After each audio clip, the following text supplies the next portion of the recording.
Hello everyone, तो how are you all. तो आज के क्लास में मतलब आज के बेसिक 1-to-1 टॉक में हम बात करेंगे क्योंकि अपना पेपर प्रेजेंटेशन कुछ टिप्स एंड ट्रिक्स के बारे में, क्योंकि हमें पता है कि हमारा अब एग्ज़ाम स्टार्ट हो गया है, मतलब एग्ज़ाम तो चल ही रहा है, ठीक है।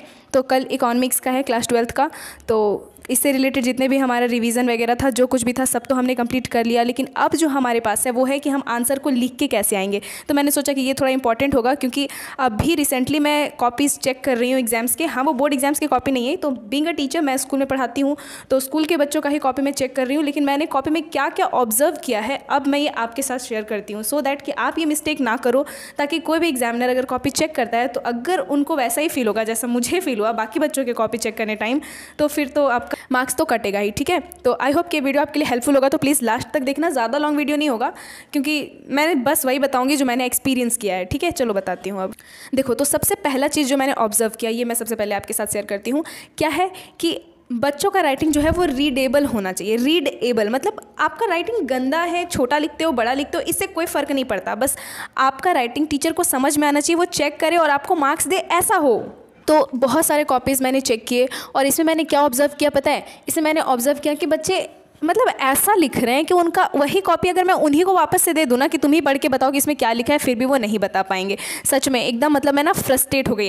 ऐसा मतलब ऐसा कैसे, मतलब आप लोग थोड़ा सा राइटिंग पे ध्यान दो, प्रैक्टिस करोगे तब तो राइटिंग अच्छा होगा ना। अभी ये वीडियो बनाने का मेन मकसद मेरा यही है, क्योंकि बोर्ड एग्जाम्स चल रहे हैं और मुझे पता है कि अगर अभी आप लोग को मैं ये सब शेयर करूँगी ना तो आप लोग एग्जाम में ध्यान रखोगे। तो राइटिंग रीडेबल होना चाहिए। आपका राइटिंग गंदा है चलेगा, छोटा लिखते हो चलेगा, बड़ा लिखते हो चलेगा, लेकिन बस वो टीचर को समझ में आना चाहिए कि आपने लिखा क्या है, आपका आंसर कहना क्या चाहता है। समझ ही नहीं आएगा तो वो कोई भी मार्क्स नहीं देंगे और फ्रस्ट्रेट हो जाएंगे, तो फिर तो और भी मार्क्स कटने ही वाला है, ठीक है। तो पहला ही हो गया कि आपका राइटिंग रीडेबल होना चाहिए।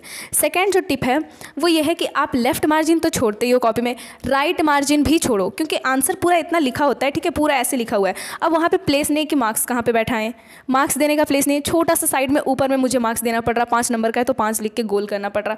तो इसमें थोड़ा सा प्रॉब्लम हम लोग को होता है मार्क्स देने में। तो आप लोग लेफ्ट मार्जिन जो खींचते हो ना, साथ साथ राइट मार्जिन भी खींचा करो, ठीक है।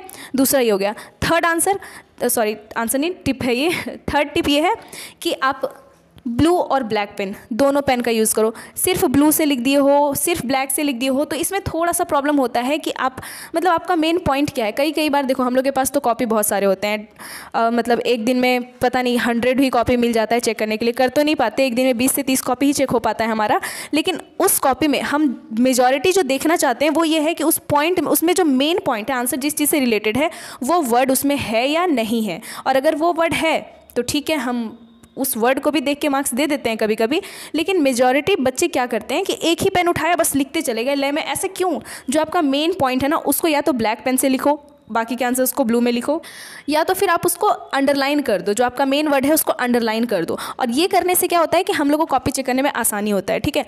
अब ठीक है, और हाँ, पेंसिल वगैरह से ड्रॉ करना है। ये कुछ टिप्स और ट्रिक्स थे जो कि मैंने ऑब्ज़र्व किया है। बहुत सारे कॉपीज़ में मैंने ऑब्ज़र्व किया है कि बच्चे ये मिस्टेक करते हैं, जिसकी वजह से टीचर्स गुस्सा हो जाते हैं, मतलब उनका दिमाग फ्रस्ट्रेट हो जाता है और मार्क्स कट जाता है। अगर आप इस तरीके से लिखोगे ना, और एक बात और कि आप ना आंसर एक लिखते हो, उसके बाद दूसरे आंसर लिखते हो, तो उसके बीच में गैप छोड़ो, लाइन छोड़ो 2-3। एक आंसर लिखा, साथ में दूसरा आंसर लिख दिए, फिर तीसरा आंसर लिख दिए, लाइन छोड़ा ही नहीं। लाइन छोड़ोगे नहीं तो पता कैसे चलेगा कि कौन सा आंसर किसका है, ठीक है। और हाँ, नंबरिंग तो बहुत अच्छे से करना है। जैसे सेक्शन ए का बना रहे हैं, तो पता है क्या हुआ था, अभी रिसेंटली की बात बता रही हूँ। एक कॉपी मैंने चेक किया एक बच्चे की, वो क्या किया, क्वेश्चन नंबर 1 है, ठीक है, क्वेश्चन नंबर 1, इसका आधा आंसर इसने ऊपर लिखा, बीच में 2, 3, 4, 5 इतना लिख दिया, ठीक है। फिर 5 तक लिखने के बाद फिर नीचे क्वेश्चन नंबर 1 का आंसर जो ऊपर आधा लिखा था ना, उसके बाद वाला नीचे लिखा उसने। अब उसका आंसर तो बिल्कुल करेक्ट था। अब उसको मार्क्स देना चाहिए या नहीं देना चाहिए? मुझे इतना गुस्सा आया कि मैंने उसे एक भी मार्क्स नहीं दिया उसमें। उसको फिर मैंने उसे बुला के मैंने उसे डांटा भी बहुत अच्छे से कि ये आप किए क्या हो, कॉपी में ऐसे लिखा जाता है क्या? मैंने पहले ही बोल रखा है कि आपका जो सेक्शन ए है, जो भी मतलब सेक्शन की बात मैं कर रही हूँ, यहाँ तो ये क्वेश्चन में ही पूरा गड़बड़ कर रखे थे। देखो क्या है, सेक्शन ए वाला क्वेश्चन बना रहे हो ना, सेक्शन ए का जितना भी क्वेश्चन है वो एक साइड ही बनाओ। सेक्शन बी वाले क्वेश्चन को फिर एक प्लेस पे बनाओ, मतलब कॉपी को बीच में डिवाइड कर दो। इतना दूर हम सेक्शन ए का बनाएंगे, इतना दूर हम सेक्शन बी का बनाएंगे। सेक्शन ए वाले में आपको क्या करना है, तो सेक्शन ए वाले में सेक्शन ए में 15 क्वेश्चन होते हैं, ठीक है। देखो 4th नंबर में क्या है, 4th नंबर में मैं कुछ नहीं बोलूँगी, आपके आंसर को जो आप हेडिंग और सब हेडिंग के फॉर्म में लिखो। आपका आंसर पहले हेडिंग होना चाहिए, देन उसको डिफाइन करो। ऐसे बनाओगे तो ज़्यादा अच्छा होगा ना। जैसे मैंने पूछा तो व्हाट इज़ मैक्रो इकोनॉमिक्स, ठीक है, तो मैक्रो इकोनॉमिक्स लिखा हुआ है तो आप सीधा उसको डिफाइन कर दे रहे हो। आप यहाँ पे थोड़ा सा हेडिंग बनाओ माइक्रो इकोनॉमिक्स लिख के, अब उसके बारे में लिखो और उसका कुछ ऑब्जेक्टिव, कुछ की पॉइंट्स वगैरह कुछ लिखना है तो उसको फिर दूसरे पेन से लिखो, या तो फिर लिखने के बाद उसको अंडरलाइन कर दो। ये भी बहुत अच्छा ट्रिक है, ठीक है। और ट्रिक क्या मैंने किया, और मैंने ऑब्जर्व किया कि जो डायग्राम वाले पिक्चर्स होते हैं, डायग्राम वाले पिक्चर्स बच्चे पेंसिल, इरेजर, शॉर्पनर, स्केल वगैरह लेके जाओ एग्जाम में। ये क्या होता है कि आप एक स्टूडेंट हो, आप एग्जाम देने जा रहे हो, अपना पेंसिल, इरेजर, शॉर्पनर कुछ रखा ही नहीं है आपने और बस एग्जाम देने चले गए। अब वहाँ पे एग्जामिनेशन हॉल में इन्विजिलेशन की ड्यूटी जिन्हें मिलती है ना, वो उन पे पूरा रिस्पॉन्सिबिलिटी होता है कि किसी भी तरीके का उन पर सवाल ना उठाया जाए कि वो कैसे इन्विजिलेशन कर रहे हैं। इसीलिए वो इतना स्ट्रिक्टली इन्विजिलेशन करते हैं। वो नहीं चाहते कि कोई भी बच्चा पीछे मुड़े, आगे मुड़े, डांस करे, इधर उधर कुछ भी करे, ऐसा कुछ नहीं होता तो नहीं है और वो करने भी नहीं देंगे। इसीलिए आपको रोका जाता है पेंसिल वगैरह मांगने से या कुछ भी करने से। क्यों ना आप इरेजर ही क्यों ना मांग रहे हो एग्जामिनेशन हॉल में, ये भी क्राइम है, ठीक है। तो अपना लेके जाओ और पेंसिल से ड्रॉ करो, ठीक है। जो भी चीज़ फिगर वगैरह आते हैं उनको पेंसिल से आपको ड्रॉ करना है। आप पेन से ही ड्रॉ कर देते हो, ये बहुत बेकार चीज़ है, ठीक है, बहुत ही बैड थिंग। ये वैसे सिर्फ इकोनॉमिक्स के लिए नहीं है, बिजनेस स्टडीज़ में भी ऐसे ही प्रेजेंटेशन देना है आपको अपने पेपर में। अकाउंट्स का मैं एक अलग से वीडियो लाऊंगी कि अकाउंट्स में हम कैसे पेपर प्रेजेंटेशन कर सकते हैं, और बाकी थियोरिकल सब्जेक्ट्स के लिए तो ये सब ठीक है।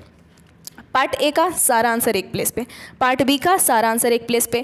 पार्ट ए का आपका 15 नंबर वाला क्वेश्चन का आंसर पहले आ रहा है तो हाँ 15 नंबर वाला क्वेश्चन का आंसर पहले बना देना, कोई बात नहीं। उसके बाद आपको 10 नंबर का आ रहा है, 10 नंबर का बना देना, कोई बात नहीं। लेकिन नंबर क्लियरली लिखना, क्योंकि हम जब कॉपी चेक करते हैं ना तो हमें क्या लगता है पता है, क्वेश्चन 1 का आंसर ये है, 2 का ये है, 3 का ये है, चेक चेक चेक चेक, ऐसा चलता रहता है। तो अगर आप नंबर ठीक से ना लिखो ना तो मार्क्स कट सकता है। मुझे लगेगा कि ये आंसर कुछ मतलब मैं स्पेशली नहीं बता रही, सारी टीचर्स को हमें लगेगा कि आंसर ये होना चाहिए, आपने ये लिख दिया, कट।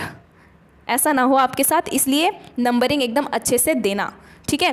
तो ये सब कुछ पेपर प्रेजेंटेशन टिप्स थे। आज संडे था, मैं बैठी हुई थी, कुछ कॉपीज़ को चेक कर रही थी तो मुझे याद आया कि ये सब बातें मुझे बता देनी चाहिए, तो अब मैं आपको अभी बता रही हूँ, ठीक है।